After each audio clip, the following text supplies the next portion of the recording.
Hello, everyone. I'm Adriana. I have been working with Facebook for over 3 years, and all of this time, I was working the infrastructure. What I like the most about our infrastructure is that every day we face new scalability challenges, and that is actually the reason why I joined DevTools. Because when you get to 1,000 more developers, our tools, they also need efficient backends. Every day, at Facebook, when our developers write code, we run tests at that code throughout the entire process. When they write the code, submit for review, we run tests. When they land that code, we run tests. When that code hits production, we also run tests. That creates a huge load for our testing platforms, and that's what I'm going to be focusing today on how to schedule these jobs efficiently in our machines. So my team is a Sandcastle infra team. So that's what I'm going to start with our continuous integration platform and the scalability problems we faced as we grew as a company. Then the solution we came up with for our problem, matchmaking, it's actually capabilities matching, and Jupyter, the actual service we built to solve this problem. Starting up, Sandcastle, as some of the talks already talked a little bit, is a continuous integration platform. So you as a developer, if you just wrote some code and you want to know, are there any fixes I need to do? Any regressions I should know? Well, you shouldn't be blocked doing that. Your tools will generate a job for Sandcastle, and Sandcastle is going to run that. Once it's finished, it's going to give signal back to you, but while that's running, you can go move on to do something else. So as a CI platform, of course, we offer very good, efficient APIs to handle source control. That's where your code lives. Warmed up versions, repos as well, so we can be efficient when running it. We install all dependencies that are needed to run your job. So if we are going to run an Android build, we need to have all the dependencies necessary to build that package and run those tests. And of course, maintaining all the machines healthy. As Felipe quickly mentioned, one test can do anything to a device or a machine. It could be running, how many files can I delete until a certain timeout? We need to make sure that when a new job is taken, that machine is in a healthy state so it can run correctly. All our jobs, all our tests, they run in what we call Sandcastle workers. And to be efficient, when we are talking about thousands of servers running in different regions, different hosts, we need to be efficient doing that. So at Facebook, we have our workers specialized in some parts of the workload. So they are ready, have warmed up dependencies, and they can do it. Going back to the Android example, if you're going to run an Android job, you want to already have all dependencies installed. You want to have your repository already warmed up as well, so it's ready to go and do it, because we do it many times a day. So the challenges here start. Okay, we have these specialized workers. How do we actually get the job that the user is scheduled to the appropriate worker? Until recently, what we were doing is every worker would download the entire queue of jobs that needed to be done and check, can I do this job? No. Can I do this job? No. Oh, I can do this one, so I will try to take it from the queue. There are race conditions, obviously, but our backend was able to handle them. And this solution worked well when we were hundreds of workers. When Facebook grew, the number of applications we support grew as well, And of course, the demand to Sandcastle also grew. So with thousands of workers, this solution was slowing us down and being a reliability problem. So we need to step. Before we go into the solution, let me show you an example for real life. So it's the day developers are writing code, submitting them for Sandcastle to run tests, and going for coffee. Well, turns out that that day, we had an Xcode migration problem, which made the iOS queue grow a lot more than our usual load. So you would think initially, oh, sure, iOS developers are going to be affected. Well, to make matters worse, we noticed that by that time, our workers were going idle, as if they had nothing to do. Not good, not good. Right now, we have a bunch of developers waiting on their work, and we are not doing them. Well, we investigated, and the problem was that solution was not working anymore.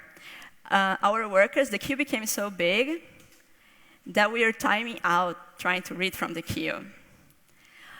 We can't let our developers down that way. When you let your developers down, you lose trust. So we stepped back and thought, how can we solve this?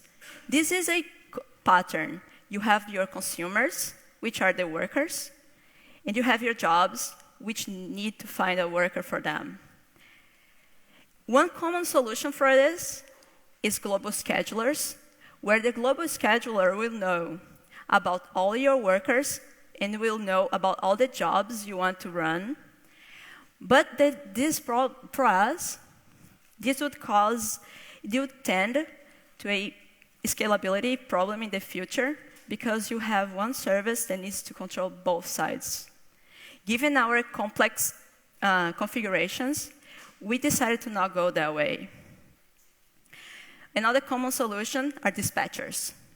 Well, dispatchers, they work really well with homogeneous workload, where you just want to send work to your workers, and keep doing that. But in Sandcastle, even jobs for Android or iOS specifically, they can go from seconds to 4 hours. That's not a good solution for us either. So we kept looking. Distributed queues are also a very common solution, and it's almost what we wanted. The problem with the distributed queue for us was that usually in the classic problem, you have your producers pushing workers to your queues, and you have discriminated consumers, like consumer A would only take items from the queue A. So you would think, OK, you could have one for Android, one for iOS, but our configurations are more complex than that. This would tend to inconsistency at the point where you have one item that can go to both queues, or one worker that can take work from any queue. So that wasn't exactly what we wanted, but it was close. That was the flow we wanted. That's when we looked at how we really could solve this problem in a generic way. That's the capabilities matching solution. Capabilities, for us, it means, in the worker view, what it can do. What a worker is configured. It can be not just what it can do. For example, in this case, it's iOS, but also, where is it located? It's in our data center in the USA. It could have extra information about how much RAM does it have. Not everything is necessary for you to match one job to the worker, but this is information that we could use. So we also send that. On the other side, you have your jobs. So your jobs, you're going to specify what they require. What do they want from the worker to be able to run in that worker? In this case, you have two here, in this example. Both of them want to run in an iOS worker. Well, our green worker actually does iOS. They both could work in the USA. One of them is asking, can I either go to the USA or I go to the Sweden data center? And that one says, I can run anywhere. If you send me to Asia, I'll go to run in Asia. But at Sandcastle, we not only have the jobs requiring something from the worker, but we can also have the worker asking something from the job. And that makes it a lot more flexible for us. So once we say special true, this is just an example. It could be anything. In that case, that means, OK, this worker is only going to accept a job that has special equals true. Then that's a perfect match. This concept is very flexible. Because if you were to do this with a simple queue, all you need to do is to have no capabilities. Or if you actually want discriminated queues, all you have to do is to have one capability. So we see this as a superset of what a distributed queue would give you. Sure, great. We got the concept we wanted, which was generic enough. And we would have the flow we wanted, which is we have the producers pushing a worker to our system, and consumers just saying, hey, this is what I can do. Give me something. We would get that too. That's when we built Jupyter. Jupyter is the actual thing, the concept coming alive. It's a C++ thrift service. Thrift is Facebook's remote procedure call framework. We use it a lot internally, and it is open source. It keeps all the jobs in memory. So everything we have as possible jobs in queue, they're going to be indexed in Jupyter's memory, so Jupyter can be fast when answering requests. We don't store anything. This is something that we are really happy that we don't. In our previous systems, from having your queue and your tracking data in separate places, that leads to inconsistency. And we don't want that. We want our data to be consistent, so our tools don't have to handle that. So we actually, in Facebook, we rely on MySQL for that. And this is a poll-based approach. Our workers, they are very good at knowing when and what they can do. We have years strengthening this infrastructure. So all we needed to do was, when I want something, I ask for it. And that's what Jupyter does. How does the worker ask for work? First, it calls acquire. This is our interface. It's going to do acquire, give its capabilities, and get something back. Once it gets something back, the worker can do two things. It can acknowledge that work, which means I want to accept this match. This match is perfect. Or it can actually reject the item. And we use rejects as a way to have flexibility in the client. So the client doesn't need to accept what Jupyter gave. The client can say, oh, I did some further checks, and I don't actually want this job. Gives it back. And we'll see this in details with the flow. So looking at the flow of a regular day at Facebook, developers over there writes some div code and submits that for review. At that moment, what's going to happen is our tools are going to insert this job into MySQL, and Jupyter is going to be fetching all the updates and reading, OK, I have a new item. Where should I put it? Here I have a simple example where I only have one simple index, which is none. The item didn't specify anything. Android or iOS. We're using the type capability for this. You could have more indexes. And the indexes, they help you to find to make your search area smaller. For example, here, it's an Android job. It goes into the Android index. So when the Android worker comes on and says, hey, I'm an Android worker. Here's my specifications. Can you give me a match, please? So Jupyter is going to go in the Android index. It's going to look for it.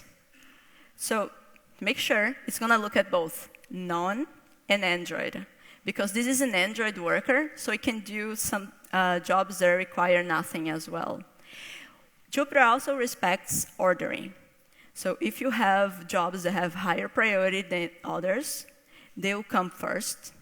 And we also do first in, first out to make sure, like, whoever submitted their diff first is the first one to get the tests running. So OK, Jupyter returns that item. First, Jupyter actually puts in a pending area. That just means we are going to wait a while for you to give me an answer. If you don't give me an answer, I'm going to put that item back to the queue. Returns back to the worker. And now, the worker can actually decide, am I going to take this? Yes. In this case, it's going to take it. So it's a good match. Once that happens, Jupyter stores that information in MySQL. Again, we rely on MySQL to do what it does best. In this case, is to provide atomicity. If, for some reason, we have two Jupyters serving the same job, we don't want the workers to do the same job twice. So we save into MySQL atomically, and that's checked every time. In case the atomicity fails, someone actually took the job before you did, well, that's going to fail the transaction, and the worker will know about it, will know that it failed, and ask for another one. So let's say an iOS worker comes along. The iOS worker does the same thing, says, I can do this. Jupyter finds it, sends it to the pending area, and returns back to the worker.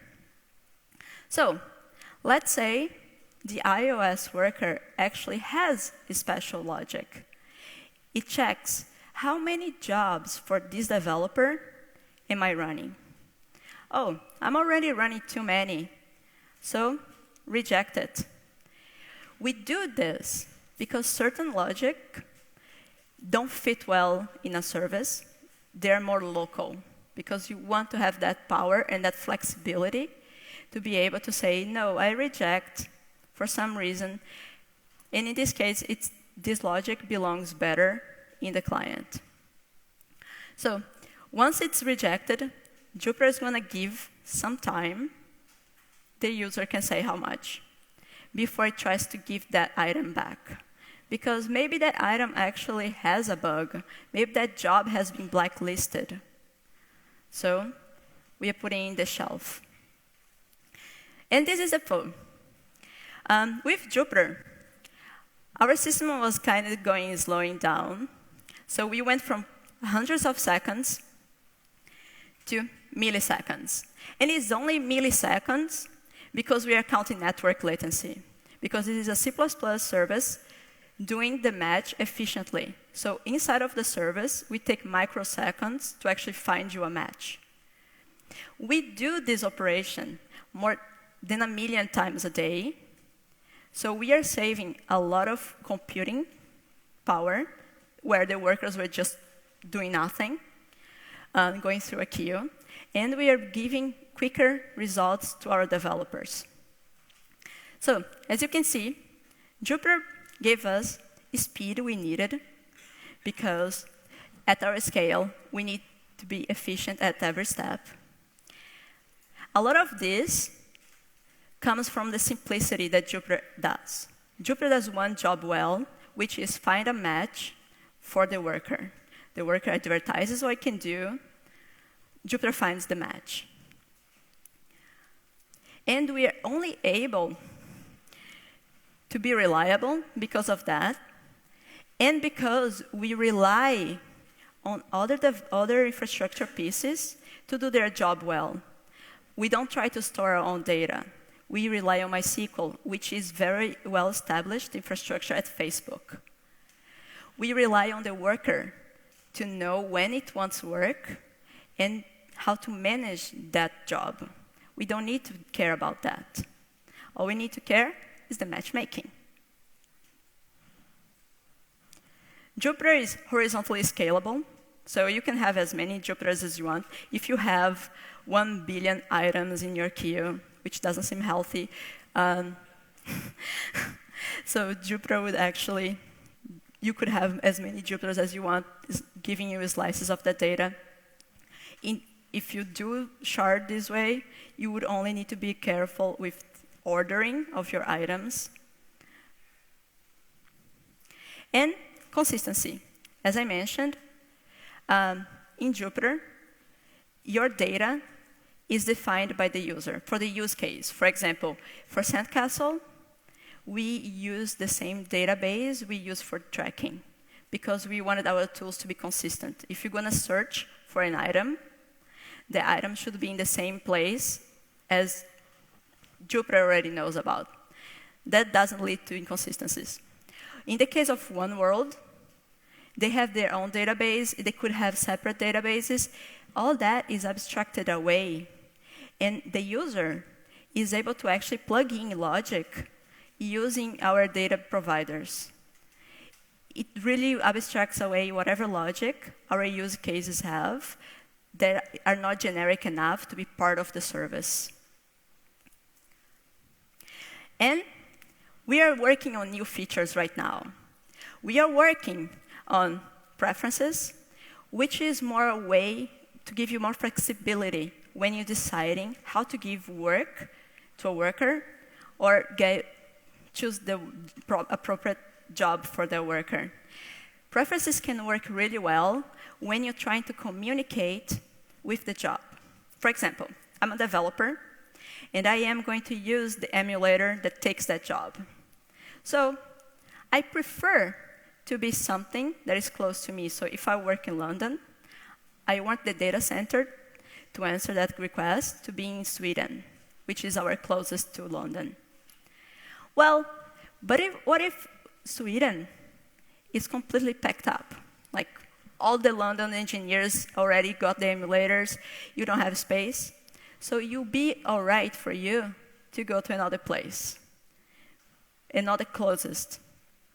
That way, you don't need to be like giving to the developer saying, oh, nope, no emulator for you. That's not a good experience. This is just one of the examples of how we can use preferences. We have other use cases lined up. We are also putting native support for graph dependency. At Facebook, we only run land jobs after all the tests have passed, which is good because you don't want to wait. You don't want to run your land when the jobs haven't finished. And now we want to put this in a graph dependency appropriate, so you can say, this job should only run after these other 10 jobs. That is very flexible as well. What we are really excited about Jupyter is that we actually built everything very generic. We didn't build it just for Sandcastle. We stepped back and looked, what is the problem we want to solve? And is there like other people that can leverage it? We already have One World using it. We have Jupyter, Sandcastle using it. And we are waiting for more use cases. We are actually onboarding some of them at Facebook. We are excited with these new features and the wins that Jupyter gave us. Thank you.